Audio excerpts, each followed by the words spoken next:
What is up, everyone? Welcome to another session of the Jam Session. I said that wrong. Wait, welcome to another Jam Session. I'm your host, Juan Hollywood Hathaway, and we have a special guest, one of my good friends, one of my training partners. I asked him to come on. We're gonna have another fire discussion. Ben Jackson, everybody. Ben, what's up, man? Hello, thank you for having me on. This should be a very interesting conversation. I've known this young man for many, many years, being in both the combatives community and the jiu-jitsu community and a little bit in the Krav Maga community side of the house. So this is a good time to sit down and talk about some of that. Yeah, see, he comes off as this super nice guy. But I'm gonna tell you, if you see him in the street, you better not put your hands on him. It's gonna be a bad night. I assure you that I always remain approachable and non-threatening. That's why I wear collared shirts and I talk very Anglo-Saxon. You know what I mean? I got to get those job interviews at some point. So I have not changed at all. This is me 24/7. Hey, if you're listening, that's your warning. He gave it to you right there. Don't mess with it. Now, Ben, I appreciate you, man, coming on, man. This is huge. We're gonna be talking about, self-defense training, and living. The title of this conversation that I named it is "Living in a World Where Self-Defense is Needed."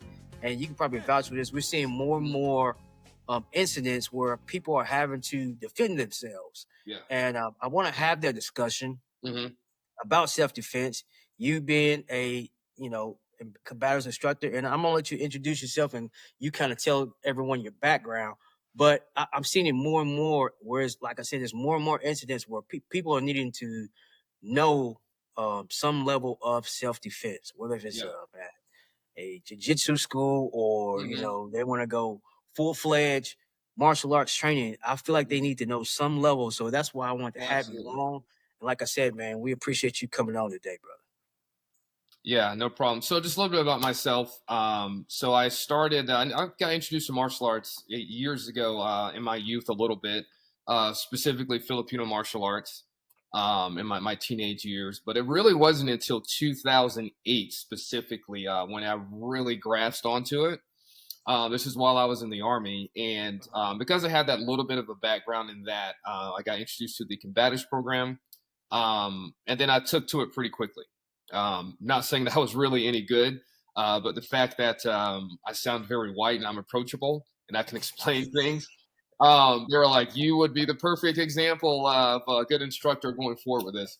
So I started doing that, and luckily at the time I had good leadership that pushed me on to level 1, 2, 3, and 4. So I was actually able to do all of them, the old school combative system, all of them within 1 year. So that's how much faith my command had in me during that time. So I was very lucky. That does not happen too often, particularly back then. This is when GWAT was full force. The surge was going on and all that stuff. So I'd had 2 deployments prior to that, but that was just very rare for at the time, a very newly appointed NCO to be able to do all that within 1 year. That was very, very rare. So, I'll stop. We got another person that just came on. Oh, it's Mo. Mo, say what's up to my man, Ben. Yes. Hey, Ben, how you doing? I'm doing good. How are you, sir? Doing well. Yeah. Now we're just getting started. Ben's giving his background, man. It's he has a very distinguished background. Both of you kind of have that commonality, Ben, that you're both Army, both served in the Army. So Ben was a combatives instructor, so that's how we met. And just kind of maintain a relationship through training jiu-jitsu, like you said. And like I said, Ben, we wanted to have you on to kind of talk about this self-defense. So as a total, like how long have you been involved in martial arts self-defense training? So 2018, so that would be about 17 years. It's 2025, so about 17 years. Yeah. 17. And then you spent how many years teaching as you're still an instructor now, like in the civilian side though? So right now, so I changed. So I do still instruct, but I instruct kids jiu-jitsu at Genesis Jiu-Jitsu, Genesis Wrestling Club and Jiu-Jitsu. That'll be a plug for those out there. So I do still teach that. I do it for the jiu-jitsu side of the house for children. That's kind of my mantra, so to speak. I found out through a lot of persuasion through other parents, both past and present. They were like, "This is what you're really good at. This is what you should do." So I kind of do that as a side gig. But outside of that, what I do full time is, like I'll tell you, an autism specialty field. I'm an RBT, registered behavioral technician. So I deal with kids K through 12, essentially, that have disabilities, verbal, nonverbal, stuff like that. So I deal with that in a private clinic setting. Yeah. But I still dabble, of course, into the combatives world. I'm sure you've seen the post on the Third Modern Combatives Facebook page. I'll go up there sometimes, still roll with the guys because they have amazing instructors up there that took over for me whenever I retired a couple years ago. Yeah. So the program's doing very well with that. So, but I still dabble. I still come out there and roll with the troops. You know what I mean? Got to keep myself accountable too, because once you retire, man, like that motivation to get up at 6 o'clock in the morning to go spar for a couple of hours is rough. I can imagine, man. I can imagine. No, you brought up something, that I wanted to bring up. You said you teach kids Mhm. martial arts. Now, that being said, we're seeing a lot of kids out here struggling with bullying, Yes. and I feel like now, I get your take on this, Mo. You feel like you can chime in any point too, Yeah. but I feel like it is important, you know, to have, if you have children, to put them in some form of martial arts. Yes. I don't want to go too much on it. I'm gonna let you speak on that. Just answer these two questions for me. Like, if I want to put my child in the martial arts, okay, learn some level of self-defense. And I think I know what you're gonna say, but what would be the top two martial arts that you would engage your child in, and why? So I would say from specifically, I'll talk about the kids that I deal with from K through 12. So I would say wrestling and or boxing, the generic wrestling and generic boxing, right off the bat. Most parents don't have the choice to do both, right? So either or, I would say. So I'll say boxing specifically because it also teaches conditioning. And conditioning is key in the fight. And as those kids are getting older, you're conditioning that muscle memory. You being a fitness guy, you can understand that. Boxing does that very, very well. Along with that, having the confidence, quite frankly, to give a couple of jabs and left crosses, so to speak, as a child, that confidence will also carry into to their adulthood, right? And on the wrestling side of things, I've seen is that nobody grinds harder than a wrestler. Right. So if you can establish that at a very, very young age, just like with boxing, that child will carry that on to adulthood. They'll know what hard work feels like and looks like. Yeah. Even if they don't stick with it, even if they do it from, 5 to 9 or 10 years old, whatever it may be, right? Because some kids don't stick with it. It is what it is. But that will definitely deter a lot of bullying, particularly if an incident does happen and kids around them see them do a double leg blast, right? Successfully. They're going to approach that kid different from now on. They're like, this kid's going to actually hit or fight back. Yeah. Right. And so that's good. The predators, they're going to kind of like, I don't know. I don't know if I want that, as we call it as adults, smoke. Right. So it's a good deterrent, boxing and wrestling, particularly when kids find out you know how to defend yourself. It's a very, very good deterrent because most kids that are bullies can't fight. Let's just be honest. They can't fight. Yeah. So, So let me, just while we're talking about bullying, Ben, let me ask you this. Sure. Are you familiar with the case in Texas, the track student or the track meet where the individual stabbed the other guy and he ended up killing him? Bleachers. Yes, I am. Right. So what I've seen is clips, just like most people. I haven't delved into it, but this is the general idea from what I've seen from the clips and the pictures that have been posted and pushed out there. So obviously the kid got stabbed. It originally just started over a dispute of the chair, of like where it's sitting arrangements, if I'm not mistaken. And a fight ensued, and then obviously, the child, because they are children, stabbed the other young man, and then his twin brother, while they were waiting on emergency response, held him in his arms while he died. From what I heard yesterday, I saw a blurb on there that the child who was accused and confessed to stabbing him said it was self-defense. Am I on the right track with that? Because that's what was right. That's my understanding of it. Yeah, it was self-defense. So now there's pictures. I don't know if there's video yet. I know there are pictures of like when they were facing each other, because that's been all over the internet. I don't know if there's video, and if there is, maybe you can speak to that. So I don't. Right. You kind of back Yeah. up the claim. I'm kind of where you are on Mhm. it, like as far as what I know about it, Right. and I just it's unfortunate because Mhm. you're talking about kids, Yeah, and the kids. also just how these things just spiral out of control when we don't Yeah, really know the facts. correct. There, it's just kind of hard to kind of say, and I say that from the Totally. perspective of I worked in law enforcement.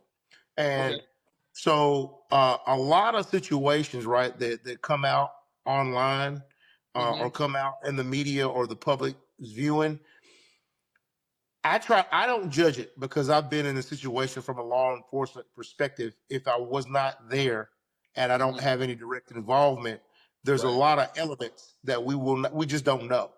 Yeah. Um, in that case. But aside from the actual incident, I'm more interested in the after incident, the what society, like how people have chosen sides on Oh this yeah. particular incident. Yeah. And you got different ones who've made it a race issue, Of which is course. We're still in the it's South. We're you still know in what the I South. mean. Right. Yeah. And it's turned into that. Yeah. You have seen people online comparing the Mhm. situation to the Kyle Rittenhouse situation, the treatment. Oh yeah. The Yeah. treat Yeah. the treatment of the two individuals, how different and parallel. But one Oh, is of I think course. in Texas, and the other one is in Wisconsin. Yeah. I mean, I think that part of it is interesting. How we as a society, nobody takes a deep breath and let's take a deep breath. Let's figure out exactly what happened before we can Hmm. make a determination. We see a photo or we see a clip and it's black versus white, and it's off to the races. It's all we Oh need. no. Immediately. Context is very rarely ever given. Because Denzel Washington, I'll give him credit for this. He says something this about the media aspect. He was like, "It's not who's right; it's who's first." And Right, so a lot of this is just who's first. Doesn't matter if right. it's right, who's first. Yeah. So a lot that that does happen quite often. Um, Yeah. So I yeah. guess like I guess it would bring up the question. Like Mhm.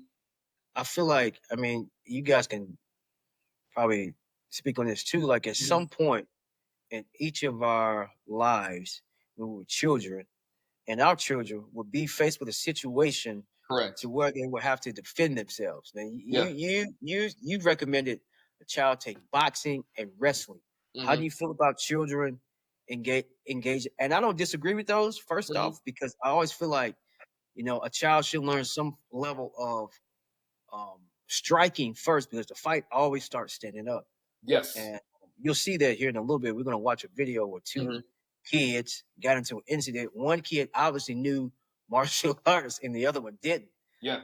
Some level, he knew some level of Some self level. Yeah. defense. He did. Yeah, high level, because it was just a clean Yeah. sweep. But with that being said, like knowing that your kid's going to be faced with some level of encounterment where they're going to have to defend themselves. Hmm.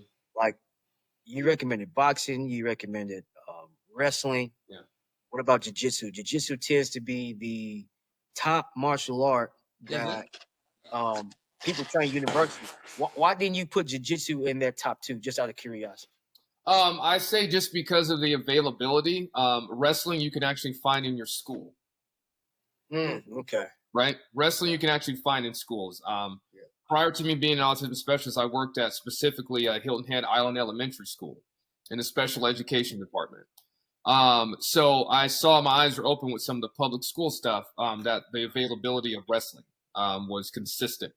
Not saying they had a bunch of kids signing up, but it was available and it's free and it's pretty consistent around most public schools. If the public school has a football team, 9 times out of 10 it at least has a wrestling team or even a Right. wrestling club. That's what I Yeah. found. So that's Yeah. why I say wrestling. Now in relation to boxing, I say boxing because usually boxing, for the most part, is available to a lot of the underclass/urban areas. You can usually find that in those areas. It may be run down, it may be a little Yankee, And the law enforcement guy who's traveled probably way more than me can attest to some of that. But underprivileged and usually urban areas, you at least have access to that. Not necessarily like the crisp, clean jujitsu schools that you see popping up around the United States. Does that make sense? Yeah. No. That's a good point. Yeah. Just availability. Yeah. I guess like I see that. I see what you mean now. Yeah. I guess my concern would be, because a lot of kids, some people have daughters, and you don't see too many females engaging into wrestling. No, it's becoming a thing though. It is becoming a thing, but slowly but surely, we got about 10 more years before that. Yeah. Before that happened. Yeah. No. I get that. So, Go ahead. real quick, so what do you know? I know when I was in law enforcement, I used to, one of the guys I worked with, man, he studied Wing Chun. Okay. And I did some of the courses briefly. I'm not a master at it, but believe it or not, I do still practice some of the techniques on my own, and it's just more. I'm not Bruce Lee. None I'm of just us are. a trained professional fighter. I will get put to sleep, but against the average everyday person, Right. I will be able to defend myself, and I'm in pretty decent shape. I found that we focused a lot because of law enforcement, and we worked a lot of defensive movements. Yes. You know, how to disarm somebody with a knife or a blunt force trauma weapon. Yeah. Even we didn't get to much of the disarmament of somebody with a handgun, but there is a technique for that as well. I wouldn't feel comfortable trying it, to be honest, but you know there are those who would be. So I don't know what your knowledge of that or how different that is from anything else. Yeah. So on that note, so I'll revert back to my Filipino martial arts knowledge. Shout out to those guys in Ocala, Benza Harris, who taught me a lot in the past couple years. But anyway, so a lot of that stuff comes from the Philippines and the Japanese, right? With the joint manipulation, the joint locks, disarm, and stuff like that. Because guys can look this up. It's pretty interesting. Whenever the samurai and other invading forces came, they had the superior weapons. They had the swords, right? So the farmers had to rise up and fight against that. Well, the only way to do that is not through their armor, but was by joint manipulation and going for those arteries and stuff like that and knocking stuff out of their hands, breaking arms and stuff like that. So just to kind of give you a quick history about that. So that's why during that time, it was very effective, right? Because you have a bunch of farmers fighting imperialists, right? So a lot of you are Aikido, Jeet Kune Do, Wing Chun. There's a myriad of others I'm sure I'm forgetting. But a lot of that had that basis coming out of those countries during that time.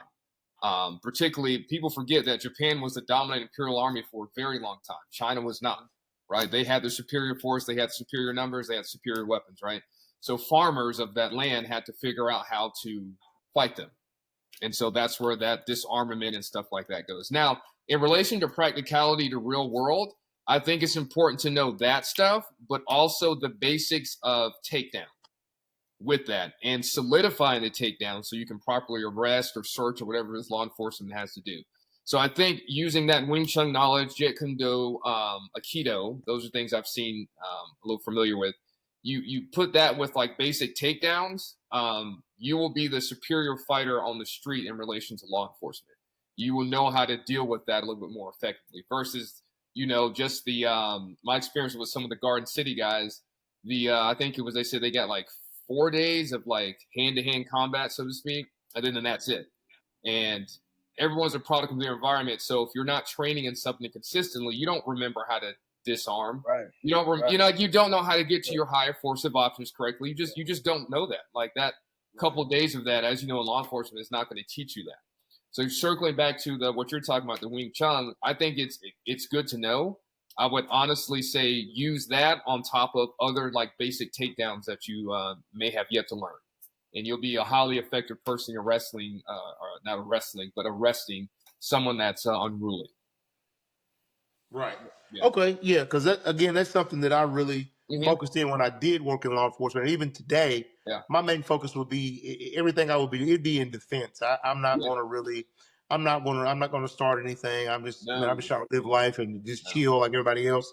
But in the the event that somebody does Hmm. approach, I would feel very comfortable practicing a takedown Yes. or something like that. And Hmm. I'm going to be personally, I'm probably going to be stronger than Yeah. most average person because Yeah. I weight train a lot. Okay. So, and honestly, when I did work in law enforcement, that helped a lot. The Yeah. fact that, I did weight train and I was stronger than the average person. Yep. So, anytime I got into a physical altercation, just one good grab and Oh yeah. you could feel how Yeah. strong somebody was. All right, man, you got me. Yeah. You got Yeah. me. Yeah. Yeah. That But is true. yeah. I do. Strength does take you a long way. Yeah. Especially like if you tie it with some technique. I've noticed like people do have like a hard time dealing Mhm. with you. Like if you're strong, like Mo was saying, and you have like skilled in some level of martial art, they have a hard time dealing with it. Only time you're gonna have issues you come across somebody else really that Oh, of is course. skilled, of course. But Yeah. everyday street, if you strong and you got skills, Oh yeah. Yeah. you You're a can kiss force it to be goodbye. reckoned with. Yeah, you Yeah. kiss it goodbye. So I guess being like, what made you get into martial arts? Like, what was it an incident or what kind of Uh, triggered you? no, for me, when I started that specifically the combatives journey in the army, I just identified like gaps in the physical fitness realm Uh, of that, which you're definitely an expert at. I just noticed that a lot of people were like, "Oh, we're fit to fight. Let's go kill the enemy." You know how the army guys are, rah rah rah. But I quickly learned, I'm like, none of you can fight.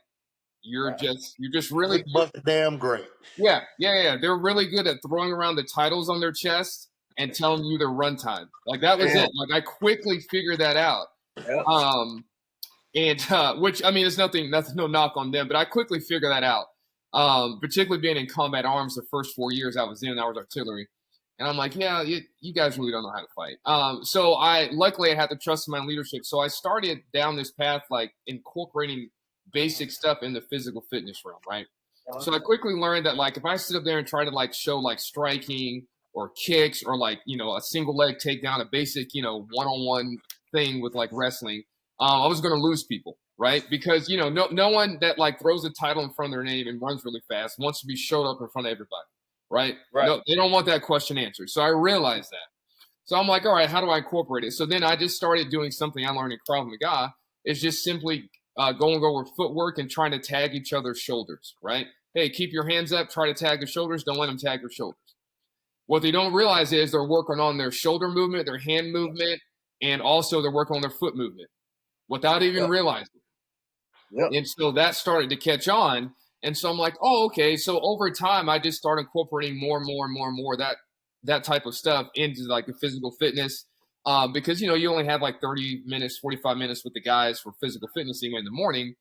So you have to make it count. So over time, I would build that into clinch work, right? Which is just trying to pummel, right? Basic pummeling. And then I would show them like, hey, listen, this is why we're doing pummeling, because everyone on here has a higher force of options on their chest rig, right or wrong. That's just right. generic across the board, whether you're a support guy or an operator. So your job is to pummel and get to that knife or that fake gun, not realizing they're actually doing combatives. But I just Right. reformatted it to where like, hey, this is why we do pummeling.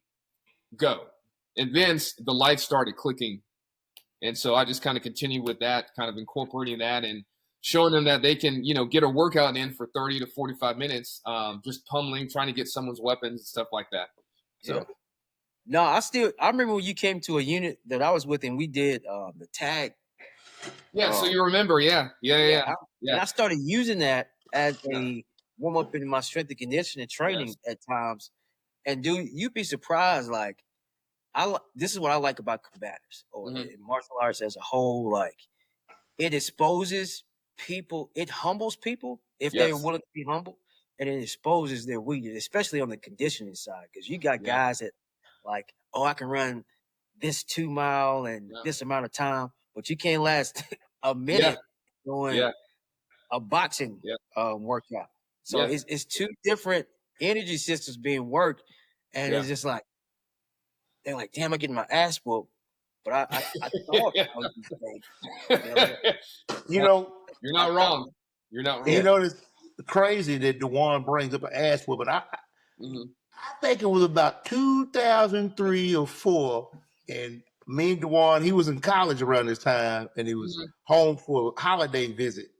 And we went out, and we was at the Exxon, and Dewan let his cousin get beat down uh, between two cars. No, seriously, Ben. Seriously, Ben. It just we were out, man. We were in our youth and our college years, and me and Dewan we stopped at used to be downtown Nashville. The Exxon is still there.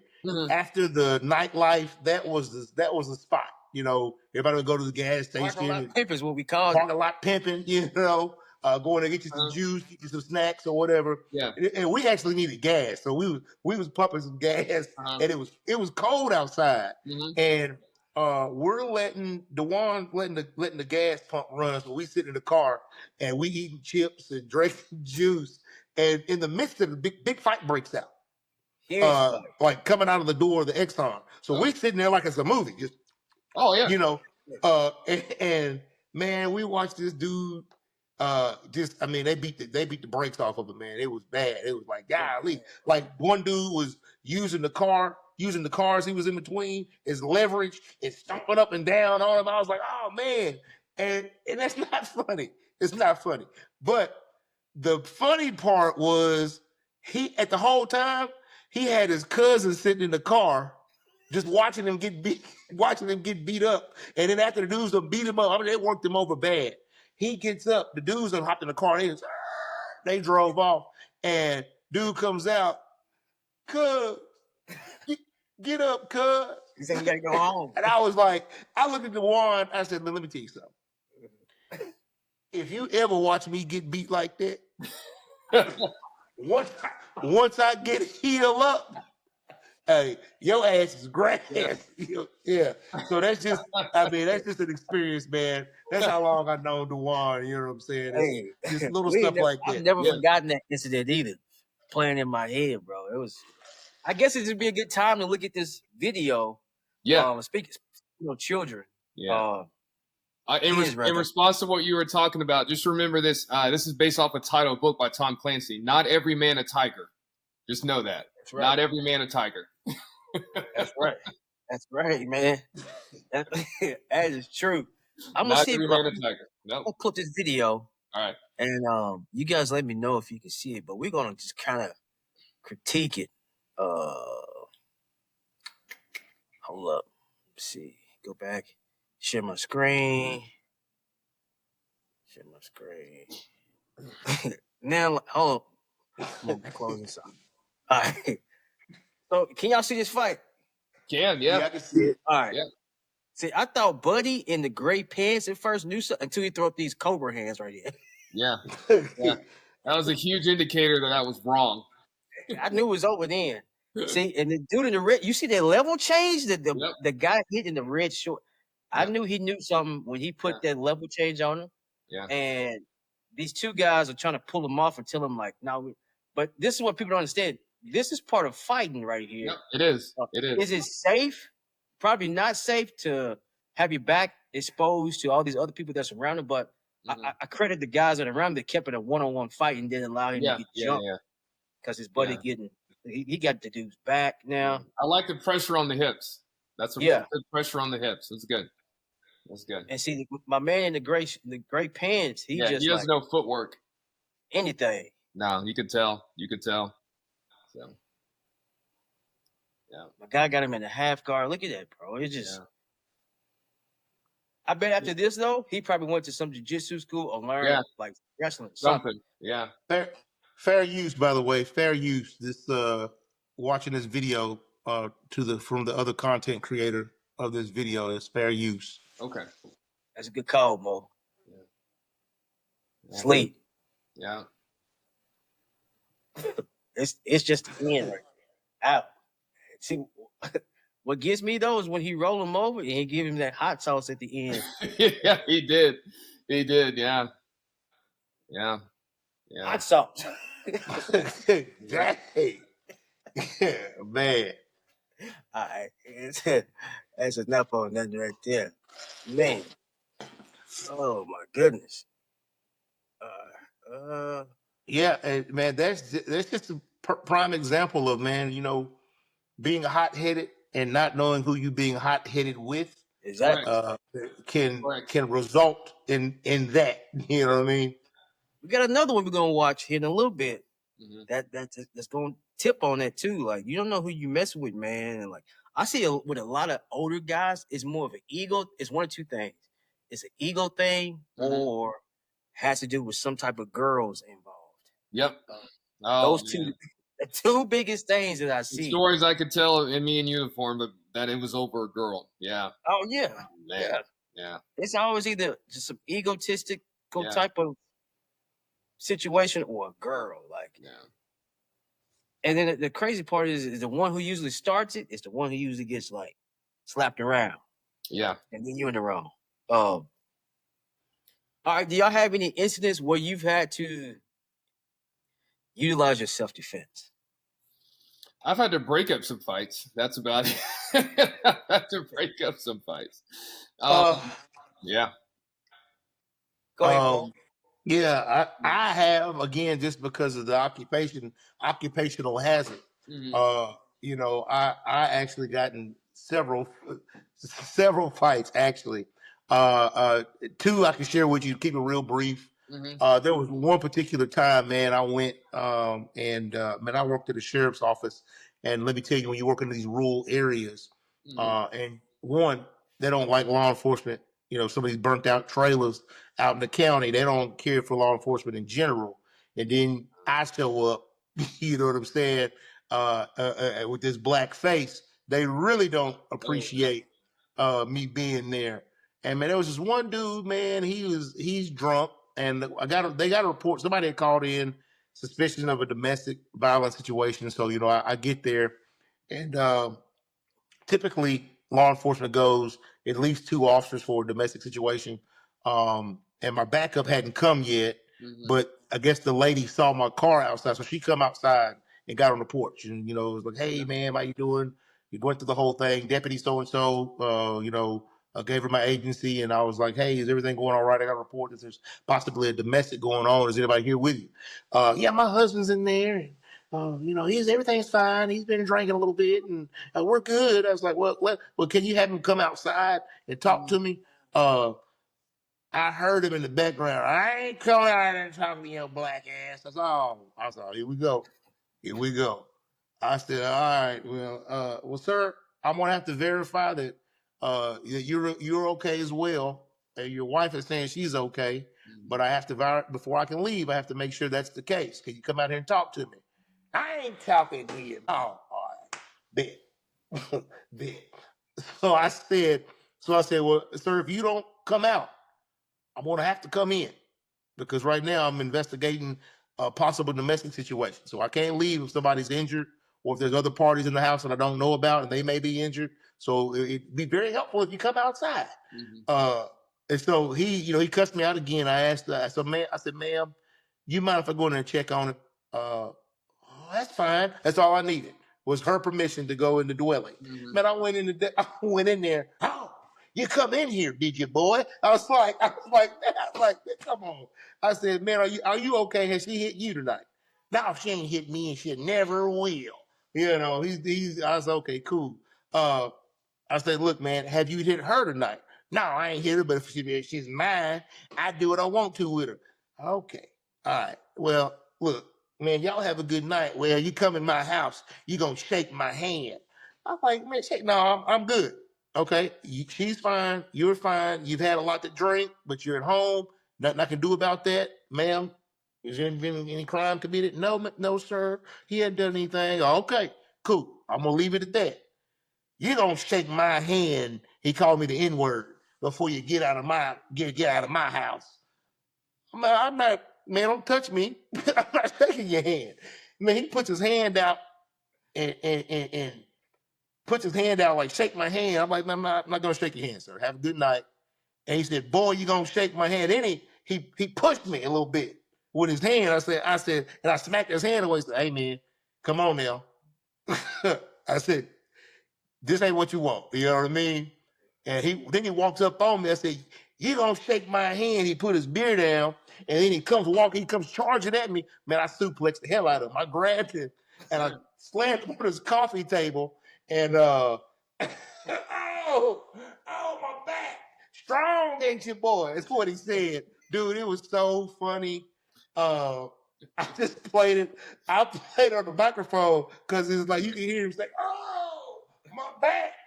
Strong ain't you, boy?" I was like, I was like, man, this is off the chain. By that time, my partner had pulled up. Like, man, everything all right now? I said, man, we good.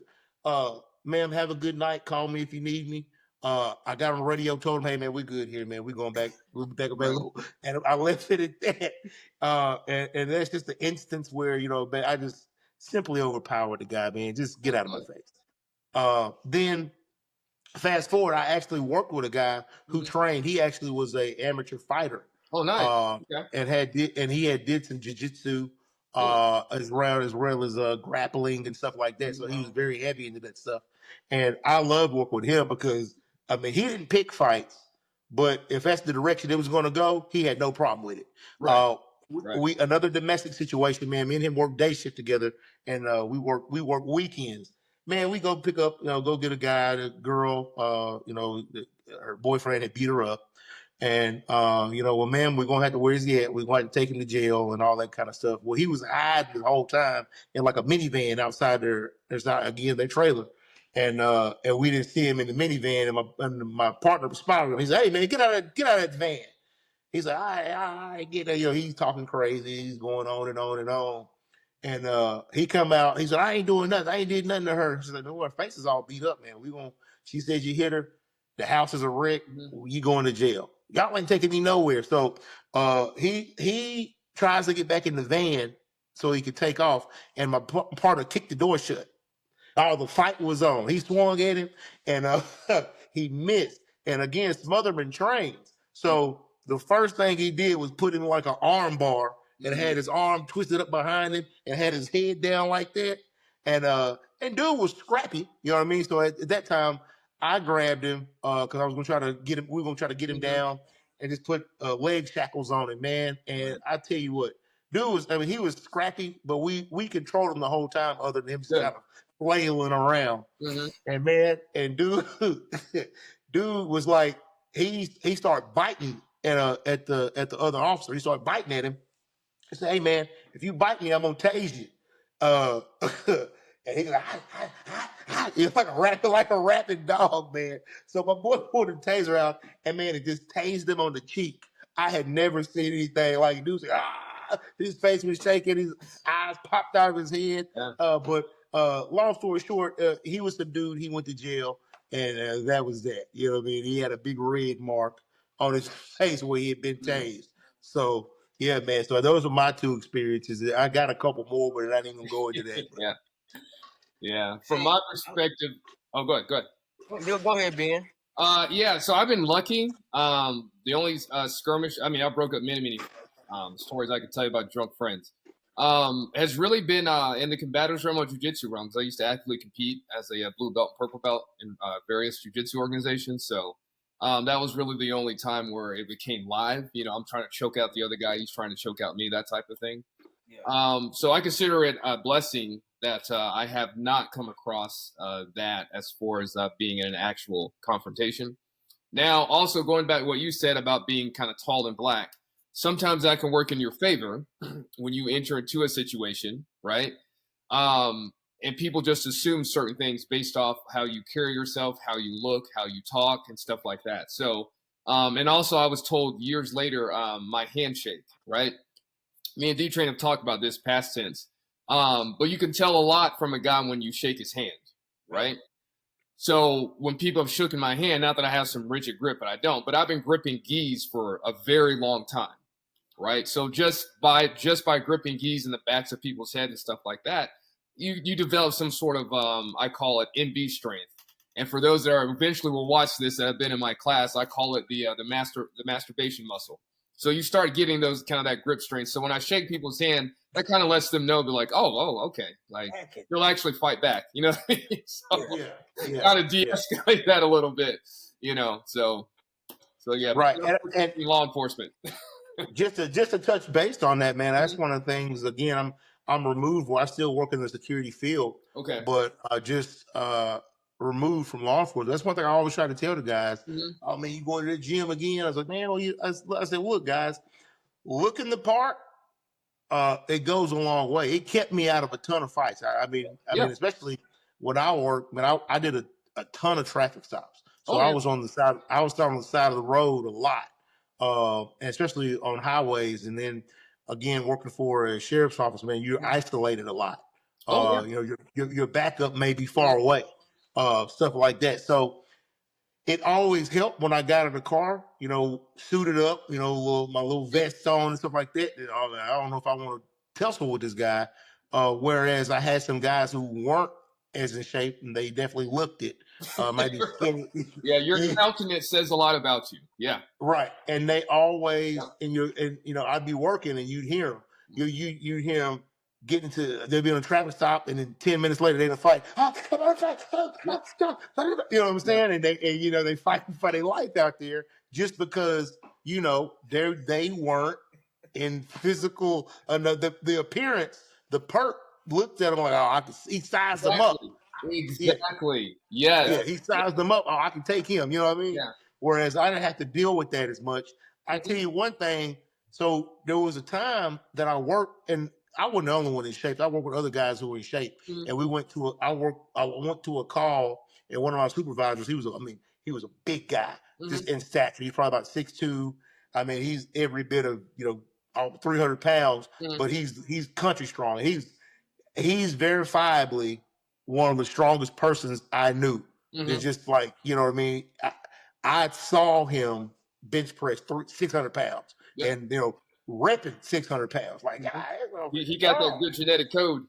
right, Yeah. right. Yeah. I mean, he was just a big Yeah. fella. Yeah. And then there was another guy. He was also in shape. You know, he used to play. He was a collegiate linebacker. Okay. You know, so he was built in stature. Mhm. You know, he was probably about another 6'1", 6'2" Mhm. guy, and just in shape. Yeah. And and all that helped. So we went one time to like an old junkyard or something Mhm. to for some theft type call. And duty called and said, hey man, these guys are back. They keep coming saying they own this property and they're taking it or whatever. So we went back around. We went out there and the guy was hooking up a trailer like, hey man, what are you doing? Oh man, I'll come get this trailer. My boy from, you know, he come from somewhere else or whatever he said. They told me this trailer's up here and I do work and I'm going to get it. Well, the dude up here owns it or owns the property, says you're stealing it. Mhm. So he looked at us. It's a short story. He looked at us. He looked at me. Then he looked at the other guy. He said, yeah, "I tell you one thing. We can get it sorted out. I sure don't want to fight you fellas Yeah. he's like, because Yeah. I'm telling you right now, the Sumner County Sheriff's Office they not built like y'all. So he had Yeah. already sized us up. No, for That sure. For you sure. know they're like, oh no, Pe- I don't want no part of these three Yeah. dudes. People know who to go to when it's time for physical aggression or physical violence. Right. Just by how you know, I experienced that at another plug for elementary school. Good people treat me very well, push me in the right direction in relation to kids with autism. But I found out in the first couple of months of just working there would be some, you know, unruly kids, as it is with public school, right? But they would always come and get me. Now, I'm not the only male that worked there. Not the only male, right? There's other teachers and all that stuff. But they would always specifically come get me, right? And I would handle a situation. You know, a lot of it's just like a cultural thing or just the kid's upset. And again, this is in the special ed department, so you know, there's various needs. But I would ask the various teachers, I'm like, why are you consistently getting me? Like, there's teacher X, you know, right next door. And they're like, oh, you just, you know, like, you know, you just have that way about you. Now, mind you, it's a bunch of Karens telling me this, so they don't want to say because you're a big black guy. So I understood that. Oh, wait. Go wait. Say it again. Say it again. Say what? Wait. They get you because of what? Because you broke up on me. No. I said it was. So in the school, there's a bunch of Karens, right? Just being humorous. You guys understand that. Yeah. But they would always, you know, I would ask them like, hey, why are you coming to get me? And why not, you know, teacher X, which is like right down the hallway or next door. Now I knew it was really because I was a big, bald black guy. But they couldn't say that, all right? This is a very liberal environment. So they couldn't say that. They couldn't say that, but they would be like, "Oh no, just because you're a veteran and just how you walk, like dancing around the very obvious thing they want to say." So I say that in humor, but at the end of the day, they knew when they had an unruly fourth and fifth grader Yeah. who had the presence to come into that room and handle the situation. They knew that without me really even saying anything. Yeah, So I always say like people What's up? judge you first by. I always say people judge you first by your appearance. Of course, You know what I absolutely. mean? People gonna size you up Oh, easily, yes, absolutely, off absolutely. the gate. Like Hmm. even in our field, Yeah. as a strength coach, Hmm. Oh, yeah. I mean, when somebody tell me they're a strength coach, I Hmm. physically look at them first. Of course. Like, and because my mindset as a strength coach is like, okay, if you're a strength coach, you need to look like a strength coach. Yes. You don't need to be like a blob or. Yeah. And not saying that you can't be a successful strength coach being like a blob, but I feel like you need to practice what you preach. Yes. In that sense. So you're 100% right. Hmm. I haven't had. I'm like you as well, Ben. I haven't had any incidents Yeah. where I had to, physically put my hands on someone outside of the Hmm. gym or the ring or anything like that. But I do get, I it's the same way. Like I'm not 6 foot Hmm. at all, but y'all seen my build Yeah. before. I've never had any issues or any incidences Hmm. with anyone, and I'm blessed for that. I mean, Well, I think is just kind of speak to that, Dewan, knowing you. I think just on the outside looking in, because you carry yourself in a way, you always, clean cut, you always dress and you look fit. So uh if regardless of size, I know I'm probably not just going to be able to come over and have my way with you. no, You have that look about yourself. So anybody who may be thinking about it, it doesn't really have to do with necessarily height. Height helps, obviously, Yeah. but I mean anybody with any sense, especially when it comes to the physical realm, Mhm. this might not go the way I think it's gonna go. You know what I mean? If I walk up on this dude, so. Uh, I got a story about your friend over here too. He'll remember this. So years ago, in relation to establishing dominance, right? So this is a couple years ago. One of the few times the Air Force came over to the combatives gym. So at that particular time, I was teaching a level 1 class, right? And so D-Train knows that like whenever people come in and want to train with like the class I'm teaching, I always let them, right? Because the more bodies, the better, right? So there's a bunch of Air Force guys. Majority of those guys were in shape, so I'm not going to knock that. They were in shape. But you can tell like very quickly, and there's a picture on the third combatives page. As a matter of fact, I'm showing how to clinch. And me or you, you can see my butt and see your face. So people are watching this, they can verify this happened. So anyway, so we go through this stuff, and so in about 45 minutes into it, I'm like, all right, we're live rolling, right? Like I teach class very quick and efficiently, and I want to live roll, right? Like I don't want to teach you 15 different things. I'll teach you 2 or 3, and then we're going at it, right? So we went at it, and I tell you what, man, D-Train definitely established dominance in all the Air Force guys. Like I could just tell, like when D-Train got done with them, they were like, oh, he's more than just a guy that lift weights. And I could tell their approachability to D-Train was vastly different than when they came in there. And I saw it. I watched. I was like, uh-huh. I'm like, they've never I been at guess this like before. Yeah. yeah, and that's one of those things, man. Like Yeah. being I never tell people about that. That I have that background. They're like, oh, you went Right. pro Right. X, Y, Z. Like you're this and that, and I'm like, Mhm. yeah, but I never tell them that No, the because Mets it's just don't like, lie. yeah, exactly, Mets exactly. don't lie. Yeah. The mats don't lie. Like, okay, Yeah. I'm listening to a guy. Oh, I'm strong. This, I'm strong. That. Mhm. I'm just like, okay, like Yeah. we're gonna see how strong you are. Yeah. Like, we're gonna see Yeah. how in shape you are. Yeah. Like, you talking a good game, Yeah. but What's that song let's that Drake says? We gonna see. exactly. When these paws get put on you, Yep. and you can't get out of them, then ask Mo something before Mo. Tell me the time you put them paws. Never. Uh, Never. Hey, hey, but Mike Tyson said it best, man. Everybody's got a plan.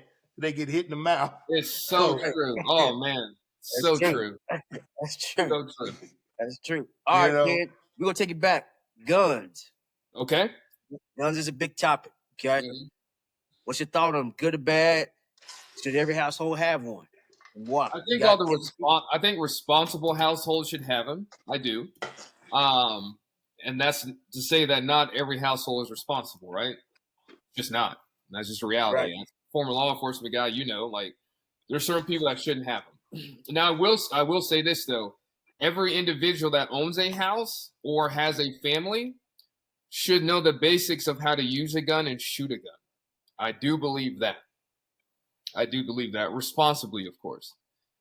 Because as you've seen, we'll just say like the basic active shooter stuff that's happened before, right? That's happened in churches, schools, etc. Right?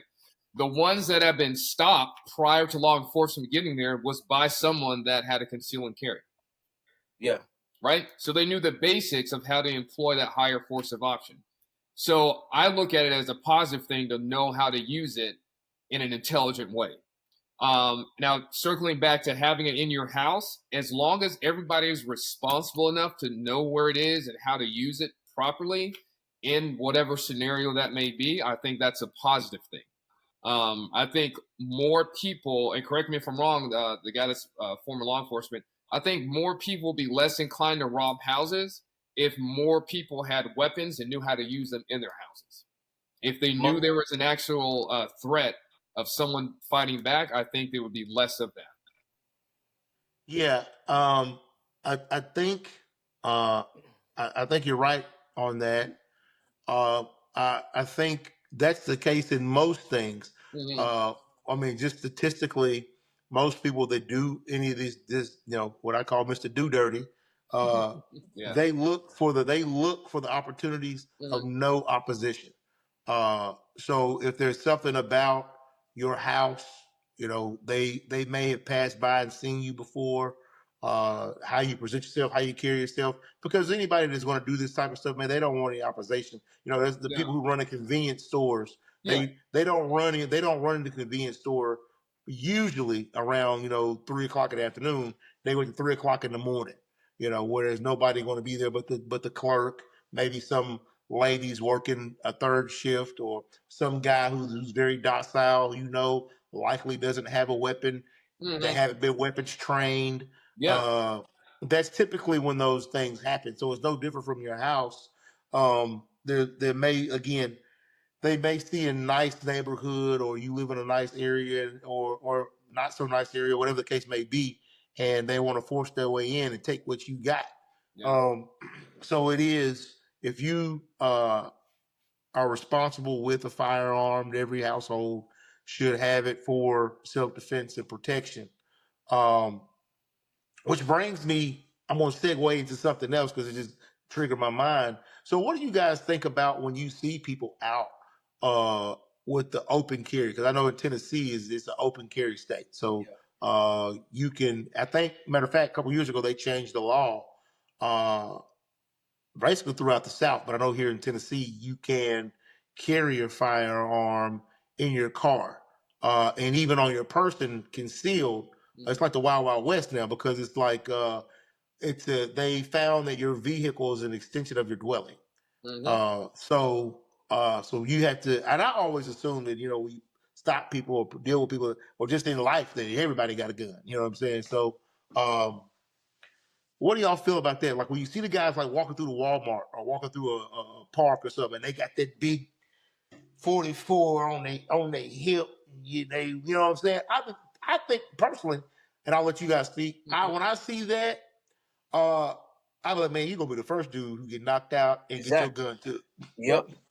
Yeah. I've seen those before. My point of view is more humorous. I equate those guys that wear those massive, guns and all that stuff on their hip just to show everybody, just like guys that have, massive trucks for no reason. I'm like, oh, small penis stuff. That's awesome. That's just a humorous way of looking at that. But, I mean, to the untrained person, that's a deterrent. Yeah. To the untrained person, that's a deterrent. To a trained person that's used to that type of stuff or is trained in that type of stuff, it's like, oh, that just makes it an easier target to get to, right? Right. I mean, that's what I'm thinking. I'm like, okay, I'm 6'3", you're 5'2". Like, yeah, I'm pretty confident I can get you down and get that weapon. You know what I mean? Like, Right. yeah. But for the Yeah, no, untrained eye, I think it's a deterrent, yeah, which Right. could be a good thing. Which could be a good thing.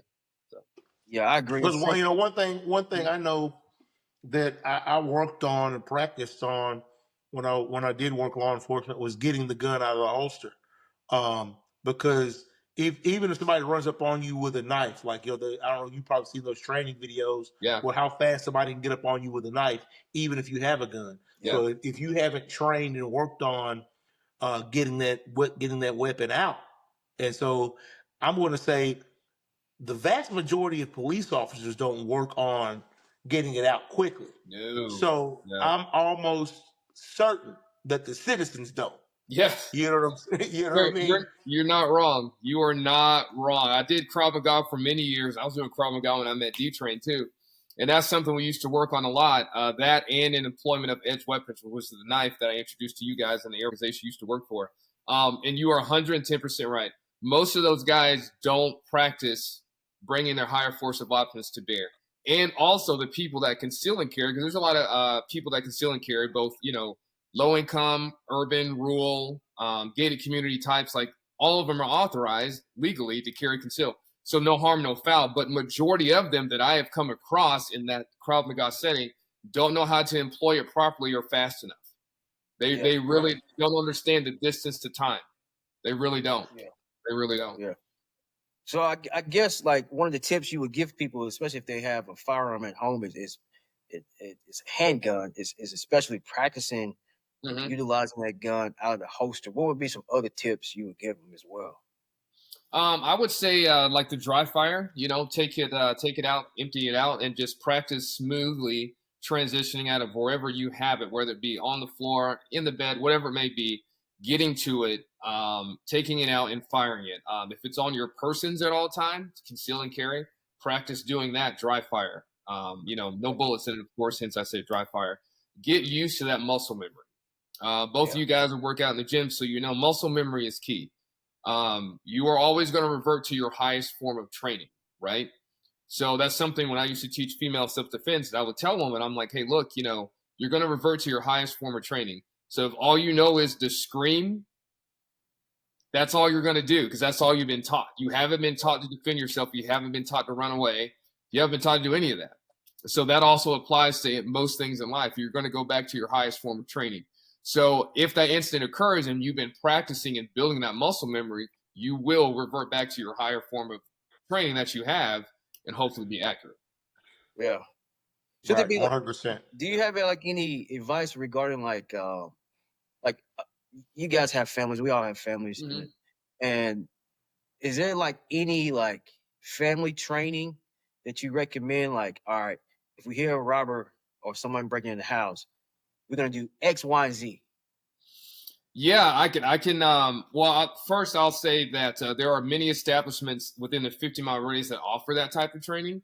And I'll plug their names in here shortly. But there's two things I would recommend off of the training that I've had in the past. Is that one, let all your family members know where the weapon or weapons plural is. They have to know where it is. Okay, and then two, where's your egress point going to be? Because you'd be surprised that you get different answers. Like I've asked this of families before in the past, and I was doing Krav Maga up here, and everyone had a different answer. Like, hey, if someone comes into the house or there's shooting that happens, like, where do you go?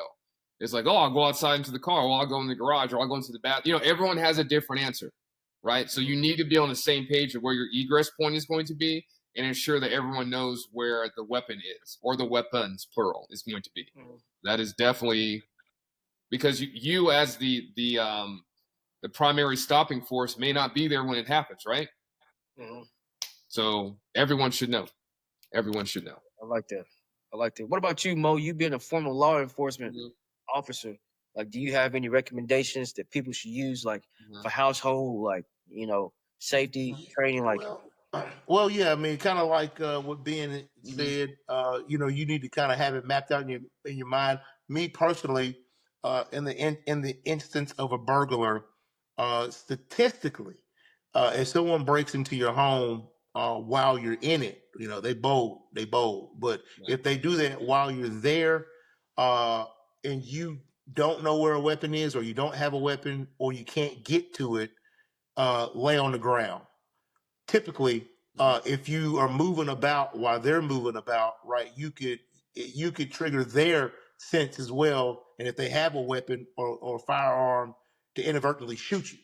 Just because Right. just what because you ran into them. But if you're laying on the ground and they come across you, right, you're not a threat, right, and they most likely aren't a stone cold killer. They're just trying to get what they can get and Right. get out. Uh, so there's that method, to just lay on the ground, and or weapon you should have. Like, my wife is probably not the best shot with a pistol. You know what I mean? So I Right. would suggest having something like having a shotgun. Um, More specifically, having something like a Shockwave. It's a 20 inch shotgun. They were about $300. Put some bird shot in it and let it eat. You know what I'm saying? Uh, Yeah, they're so easier to aim too. Shotguns are easier right, to aim. Yeah. right. You just point and shoot, Yep. and with some bird shot in it, man, it'll definitely scare off whoever's in the house that's not family. And if you hit them, it's definitely gonna sting them. And if they close enough, it's gonna take them out. Yeah. So I would highly suggest that personally, but that's about it. Yeah. So, from my point of view, I've been in this area for a very, very long time, going on about 15 years. It's been probably over that, but I've been here in this area for a long time. So, in relation to you were talking about weapons and self-defense and stuff like that. So, I'll plug a few names in here that I have personally seen and experienced. So, I'm not going to shout out to someone that I have not personally seen or experienced with. But for like women's self-defense, gun handling, and then your basic jujitsu, boxing, and stuff like that. So Genesis Wrestling Club out there in Little Whiskey, they do a phenomenal job with specifically kids. Gracie, Savannah, and Pooler, 5-star wrestling and jiu-jitsu, tactical martial arts, and tactical martial arts is out there in Richmond Hill. Uh, Defense Combatives Academy of Traditional Martial Arts. Quick plug to shout out to George Freeman. He was the number 2 guy to run the combatives program at Third ID before I even arrived. So he is definitely the plank holder for that. Shurs Jiu-Jitsu in Savannah, Coastal Combatives, Southeast Judo Club, and of course the now firmly established at Fort Stewart / Hinesville Area 1 Jiu-Jitsu. All of those establishments I've been to multiple times, and I can attest to those that are watching this. They're good people, and they will set your family straight for self-defense and weapons, for sure. And those places that Ben just named off, those are for people who, if you're in that low country area, Savannah, Yep. Surrounding Fort Stewart, all those different places. Those are the places. Pooler, Georgia. Those are places that you can go and learn some training as well. Absolutely. Martial arts training. Let me ask you this, D-Train. Your logo, do you guys need patches or stickers to get the word out? We'll definitely take some of those. Okay. All right. Cool. All right. So this is my next plug. All right, because I know we're wrapping up. All right. Here we go. Bridges, veteran owned and operated. They do the patches and stuff specifically to jiu-jitsu gis. They can do the other stuff also. Pretty cool stickers. And then Wolfgang Performance Auto Shop. Very good. The guy who runs it is jiu-jitsu guy, along with his wife who runs Kicks Party Rentals. They can hook you up with all your needs in relation to that. But definitely stitches to britches. If you need some swag, they can do it. And of course, after this, I've seen the link to all those businesses. And all right, all those businesses he named. Hey, we'll be glad to promote you. You send us some gear, we'll promote you on here. So that's a round. That's my nursery round for the day. Yeah. I wouldn't mention people if they weren't good to me. So I'll mention those guys. They're good people. Now, before we wrap it up, any laws? And this would be for a question for you, Ben or Mo. Any laws people should be aware of, especially about carrying weapons? Because I know they've kind of changed over the years. There's a lot more states, a lot of people that just open carry now. Any laws that people need to, inform themselves on or get knowledgeable on before getting weapons and things like that? What do y'all recommend? I'll let the law enforcement guy go first before I give my take on it, because I'd like to learn. I'd highly suggest that you study the laws in your area, though they're similar in states. Typically, the law is going to view it all case by case. Yeah. Since it's going to really depend on the circumstance, especially if you use that firearm. It's going to depend on the circumstance. Yeah.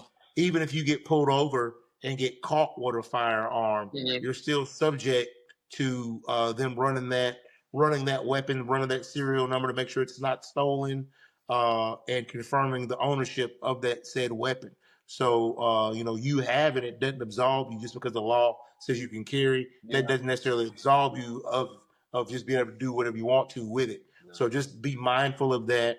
That you need to purchase a firearm that belongs to you, and be able to prove that firearm was purchased by you, because you can be subject to penalty.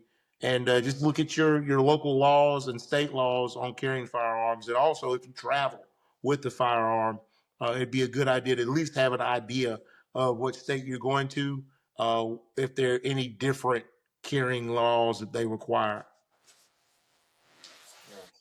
Yeah, no, that's good information. The one thing I would say that people need to be aware of that most people aren't, I've found over the years, is where the restricted locations are.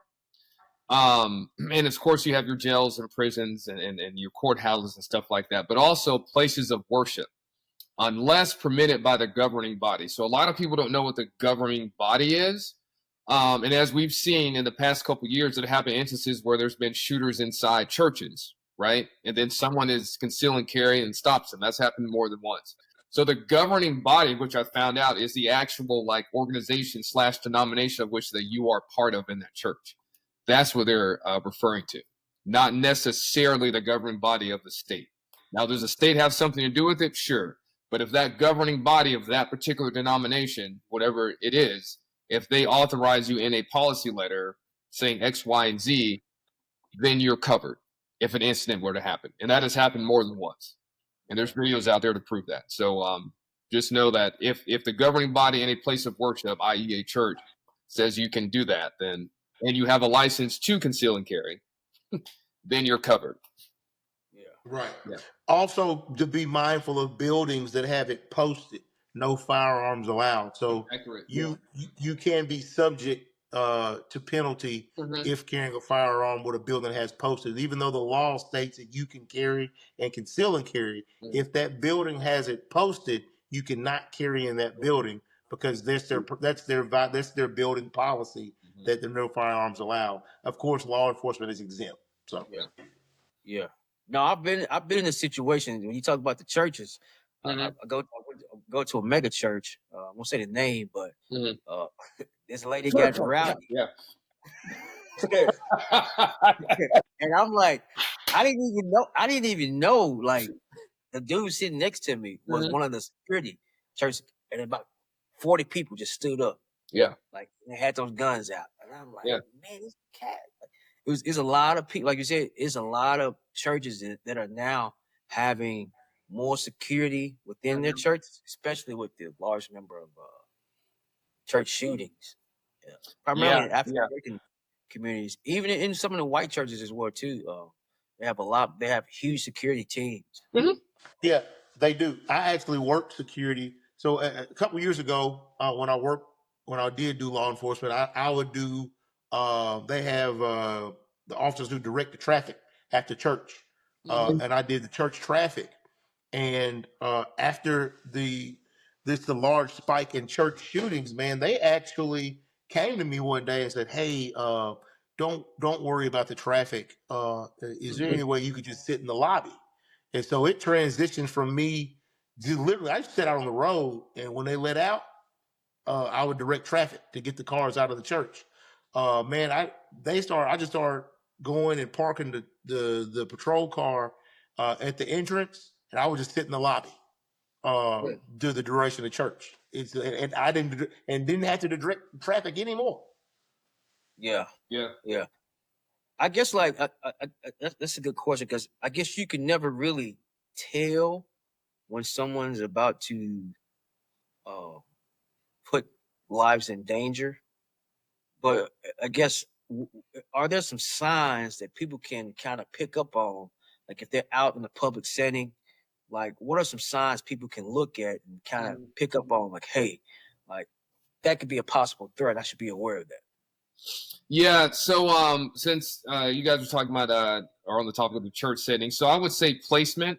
The person that's going to come in there and do harm. Look at where they're sitting. More than likely, they're going to be sitting on the outside, right? So they can get out quicker and shoot, right? Very rarely are they going to be in the middle, right? Because where are they going to go if they start shooting, right?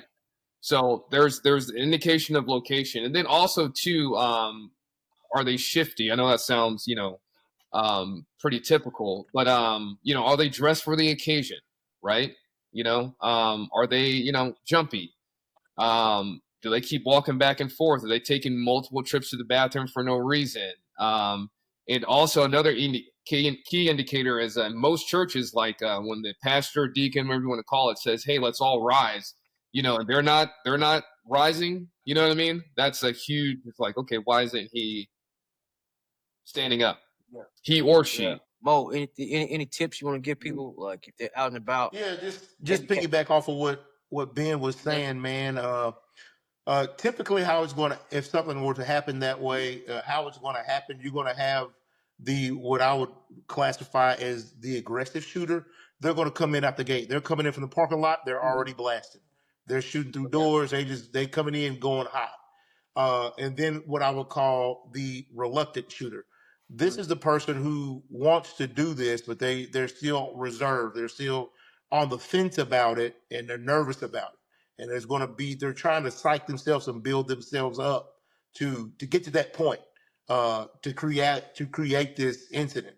And that's a person who's going to be noticeable because they're not going to be engaged in the ceremony of church. They'll be antsy. They'll be looking around. They'll be in a room full of people. It'll look like they will self isolate. So that's just something to be mindful of. So those are only tips I got. If you work in security at a church or you do security in a public setting, just be very mindful of the comings and going. People who come into places and they're not engaged. If I'm going into a Walmart and I'm not actively engaging in the actual shopping, I'm just kind of walking around the store, I might be up to something. You know what I mean? Same thing as a church. If everybody's singing songs and praise and worship and giving to God, and I'm kind of just sitting there looking around, I might be up to something. So that's just something to be mindful of. Oh, we got to plug my boy. We got to plug in Jason Kelly too now. Oh, yes. Let's talk about T2T2. Yes, absolutely. Oh, my goodness. Jason. Absolutely. I know Jason probably, dude, look, every time he pisses me off, every time I train with him, like, I have never gotten double unders on Jason, ever. No. Ever. No. Out of 2,000 tries, 0. Yeah. Jason's what, about almost, he's pushing 50. Yes, yeah. So he had his birthday back in, I want to say, December. So I'll give you a quick story, and then so hopefully you guys will have me back on. I can tell you the whole story of the Third ID Combatives program and stuff like that. It'll be a very interesting story, I promise you. But how Jason came to be in the area was while I was running the Combatives program at Hunter. I had a guy that went through my level 1, level 2, but then he decided to get out of the Army, and he was a Florida guy, right? So he went back down to Florida, and he just hit me up out of the blue like 3 months after the class. He was like, "Hey, Ben," he's like, "I met someone I think would be an asset to, the program up there." And I was like, of course, I'm from Florida myself. So it's like, who do you know that I know and vice versa? So that's how me and Jason Kelly came into play. He came up, I introduced him to some of the guys, and from there it just took off. So it was really a lot of word of mouth. Like the guy had a good experience in my class, met Jason Kelly back down in Florida and was like, "Hey, you guys would be a perfect fit." Which we were, and then Jason Kelly just started doing amazing things shortly after that. So that dude is a bad man. Yeah. This is really before he had his business. This is before. Yeah. That's what's crazy, man. And it's like his strength, bro. Yeah. Like I felt his strength is like unreal. Yeah. So what a lot of people don't know is Jason Kelly. This is easily verifiable. Look this up to the history of American Top Team. Jason Kelly was American Top Team's first Greco-Roman wrestling coach. He was the first one. No one can ever take that away from Jason Kelly, right? Not many people know that. He won't say that out loud, but he was the very first one, and he has a black belt in jiu-jitsu. A lot of people don't know that either. They just know him as the wrestler, but he has a black belt in jiu-jitsu. So he's legit. He is legit. He has a black belt in jiu-jitsu? Exactly. Yeah. See, a lot of people don't know that. Like I said, you gotta have me on again, and we can go through the whole story. But yeah, I give you a little shout out to Jason. Yeah, a lot of people don't know that. Jason, I know. I'm gonna plug you in here, Jason. Yeah. You didn't tell me that, homie. You didn't tell me you had a black belt. Yeah. He's humble. He's humble. Like there's a lot of things he won't say, but I will say it since I have this platform that like a lot of people don't know where he came from. But Greco-Roman coach for American Top Team, and everybody knows who the American Top Team is. And mind you, this is before people broke off to make the Black Zillions. So there's a lot of history there. A lot of history. Yeah. A lot of history. Yeah. Yeah. You should have him on here for sure.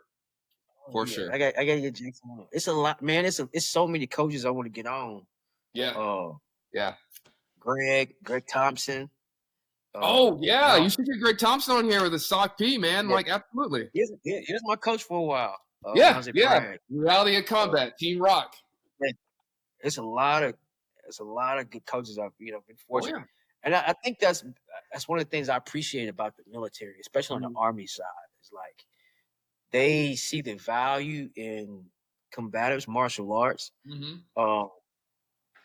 It's not just it's not an aggressive art. It's not an aggressive sport. Like it's a life. To me, I think I see it as a life skill. Like correct. And that's why we have this discussion. You need to have some level of self-defense training. Yeah, and physical fitness. Physical fitness, bro. That's the three things that we talk about on this podcast. It's physical fitness, finances, and just faith stories, overcoming faith. So, and this combatives falls under that category of physical fitness. It's one of those things. Like if you're not involved in it, some way, shape, or fashion, I highly recommend. Just like these two gentlemen said as well. You have ChatGTP now. Just ask ChatGTP, what are my local martial arts schools in my area? And they will give you a list. Find one, start training, get your family involved, because it's becoming more and more of a dangerous environment that the world that we're living in. I hate to put it like that, but that's just the facts. And the more you're prepared, the more your family prepared, the safe and overall you all are going to be. So any last words, Ben, Mo? Go ahead, Ben. No, thanks for having me. Hopefully you'll have me on in the future. I definitely, and some of the guys from Area 1 Jiu-Jitsu, I definitely, because it's never been spoken before, and I emailed you about this, the history of the 3rd Marine Combatives program, like a lot, it's never been told before out on any platform. And I'm one of the handful of people that know it. And there's some guys that would be great to come on here and we can all discuss that and kind of give people an idea as to where it came from. The combatives program itself came from the Army, so we'll never take that away. But how it got started and why it's still going, after almost 18 years, which is almost unheard of in most installations, there's definitely a reason for it. So. Nice. Mo. Yeah, just I think that they support the Army combatives in the Army, and I think also the Marines as well. Yeah, Mick Matt.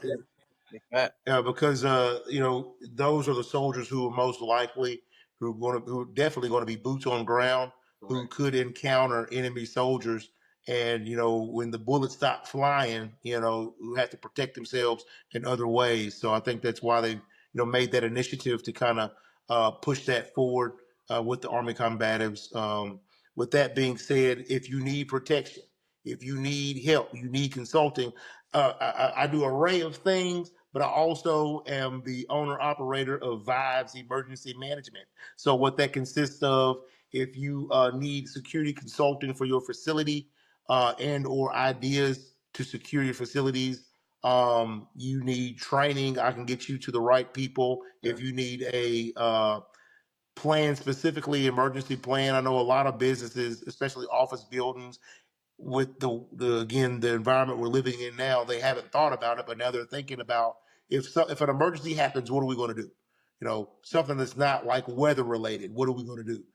Well, you call me. You call Mo at Vibes Emergency Management. You can send me an email at vibesemergencymanagement@gmail.com, and we can sit down and talk about what you're going to do in the event of an active shooter, in the event of medical emergencies, in the event of just something catastrophic happening. It may not be in your building, but what do you do if it's the building beside you? What if it's the business beside you? You have to be prepared for these things and that stuff of that nature. But that's why I'm gonna land my plane. And Ben, it was lovely having you. Thanks for coming on and Oh, thank joining you. with us tonight.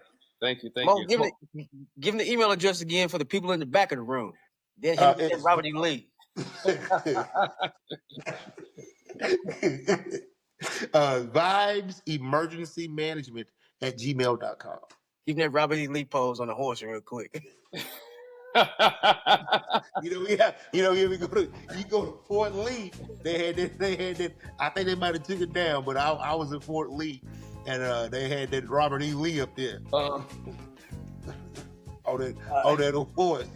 Man, it's been awesome having you on. I appreciate it, brother. We're gonna have another talk again. Like I said, man, the jam session, appreciate you having you, man. We hope people listening that if you're in your local area, contact Ben, contact Mo, contact whoever's in your local area to learn some self-defense. Appreciate you guys. Like we always say, stay fit, fix your finances, and keep the faith. Until the next episode of the Jam Podcast, y'all have a good night. All right, have a good one, guys. All right, you too.